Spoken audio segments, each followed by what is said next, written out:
আসসালামু আলাইকুম ওরহমতুল্লাহি ওবরকাতুহ। বাংলাদেশের ভাই বোনেরা সবাই কেমন আছেন? আলহামদুলিল্লাহ, সবাই আশা করি ভালো আছেন। আমি এটা নিয়ে 3-4 দিন আগে একটা ভিডিও করছিলাম। এটা কি জন্য করছিলাম যে ভিডিওটা আপনাদেরকে ক্লিয়ার করে ওই ভিডিওতে বলা হয়েছে যে ওমানের বিষয়ের কি অবস্থা, ওমানের বিষয়ের আপডেট খবর কি। কিন্তু তারপরও আপনারা অনেক ভাইরা ভিডিওটি সম্পূর্ণভাবে না দেখে না বুঝে আপনারা কমেন্টের মধ্যে জিজ্ঞাসা করেন, ভাইয়া ভিসা খুলে গেছে। অনেকেও কমেন্ট করতেছে ভাইয়া ভিসা খুলতেছে, অনেকেও বলতেছে ভাইয়া কখন খুলবে। বিভিন্ন রকম এক একজন এক এক চিন্তা নিয়ে আসেন। এখন যারা আসার জন্য চিন্তা ভাবনা করতেছেন ওমানের মধ্যে অবশ্যই আসতে পারবেন, কিন্তু একটু ধৈর্য ধরতে হবে। কি জন্য? ওমানের মধ্যে ভিসা স্থগিত করছে যে ওমান সরকার আজকে প্রায় 1 বছরের উপর হয়েছে, প্রায় 1.5 বছর। কিন্তু এই ভিসা ওমান সরকার খুলবে খুলবে বলে কিন্তু এখনো পর্যন্ত কোনো ভিসা খুলতেছে না। ভিসাটা আসলে বন্ধ করার কারণ হয়েছে যে ভিসাটা বন্ধ করার কারণ আমাদের কিছু কিছু দেশের বাইরা মানুষকে নিয়ে এসে ভালো ভিসার কথা বলে, টাকা পয়সা নিয়ে এখানে নিয়ে এসে বিভিন্ন রকম কষ্টের মুখে ঠেলে দেয়। কাজ বলে সুপার মার্কেটের কাজ নিয়ে যায় ইলেকট্রিকের কাজে, ইলেকট্রিকের কাজ বলে ওনাকে দেয় তাবুকের কাজে। বিভিন্ন রকম এক কোম্পানির কথা বলে আরো কোম্পানিতে। অনেকে ওকে নিয়ে এসে এখানে কানা দেয় না, ফিনে দেয় না, ওনার ব্যাট পর্যন্ত সব কিনে দেয় না। অনেক মানুষকে পতাকা পর্যন্ত সহ লাগাই দেয় না।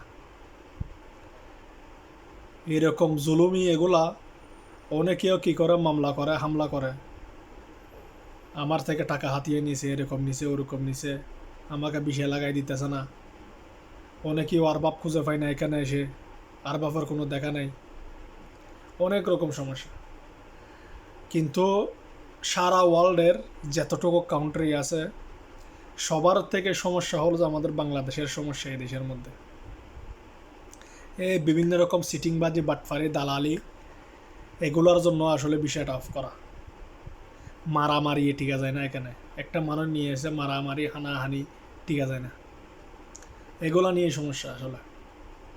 কিন্তু আপনারা যারা আসতে চিন্তা করতেছেন তারা অবশ্যই যখন ভিসা করবে আপনজন মানুষ থেকে ভিসা নিয়ে আসার চেষ্টা করবেন। যে কোনো দেশে যান না কেন, যে কোনো প্রবাসে যান না কেন, কিন্তু আপনারা আপনজন মানুষ থেকে ভিসা নেওয়ার সবসময় চেষ্টা করবেন।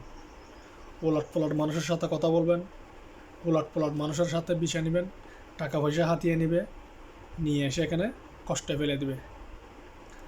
ওমানের ভিসা স্থগিত করছে যে এই কারণগুলোর নিয়ে, কিন্তু ওমানের ভিসা অফ করছে যে এখনো পর্যন্ত খোলা নেই। আপনারা যারা আসবেন, যারা আসতে চাইতেছেন অবশ্যই আসতে পারবেন, কিন্তু আপনার একটু ধৈর্য ধরতে হবে। কিন্তু এখন আপনি মাথা ফেটে ফেললেও আসতে পারবেন না। আপনি যদি টাকা পয়সা কাউকে দিয়ে থাকেন, নিয়ে ফেলেন, আপনি কারোর সাথে কথা বলবেন না। কি জন্য? এখনও পর্যন্ত ওমানের কোনো ভিসা খোলা হয় নাই। ওমানের ভিসা এই বছরের মধ্যে খোলার কোনো সম্ভাবনাও নাই। হয়তো নতুন বছর আসলে হয়তো খোলার সম্ভাবনা রয়েছে।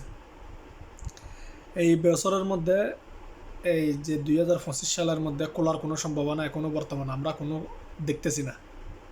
কিন্তু আপনারা কোনো দালালের ফক্করও পড়বেন না, দালাল থেকে দূরত্ব থাকার চেষ্টা করবেন, দালালকে প্রশ্রয় দিবেন না। এগুলো হচ্ছে সমস্যা।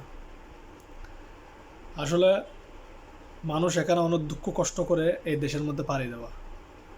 আমাদের বাংলাদেশের বাইরা জাগা জমিন বিক্রি করে, বউর স্বর্ণ বাঁধা দিয়ে এবং বিক্রি করে, টাকা পয়সা হলাত করে, কিস্তি নিয়ে এই দেশের মধ্যে আসে। কিন্তু এটা কিন্তু এসে কিন্তু সফল দেখা যায় না। হয়তো সিটিংয়ের হাতে পড়ে যায়, হয়তো বাটফারের হাতে পড়ে যায়, অনেক সমস্যার সম্মুখীন হয়। তার জন্য সবাই কিছু একটা করার আগে অবশ্যই চিন্তা ভাবনা করবেন, অবশ্যই ভেবে চিন্তা করবেন দালাল মুক্ত করবেন, দালাল থেকে দূরে থাকবেন, দালাল ফক্কর করবেন, আপনজন মানুষের সাথে সবসময় কথা বলার চেষ্টা করবেন। সবাই অবশ্যই আমার জন্য দোয়া করবেন, আমি আপনাদের জন্য দোয়া করি।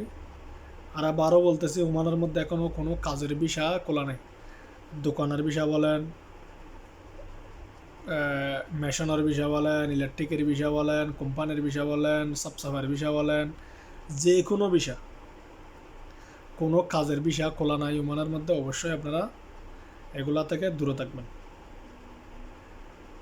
যখন ভিসা খোলা হবে অবশ্যই এগুলো নিয়ে ভিডিও করার চেষ্টা করবো, এবং সবাই আপনারা শুনবেন যে ওমানের ভিসা খোলা হয়েছে। কিন্তু এখন যে মানুষগুলো আপনাদেরকে বিভিন্ন রকম কথা বলে নিয়ে আসার চেষ্টা করে, এগুলা থেকে সবাই দূরে থাকার চেষ্টা করবেন। কি জন্য? আপনার থেকে টাকা পয়সা নিলে খাতিয়ে নেবে।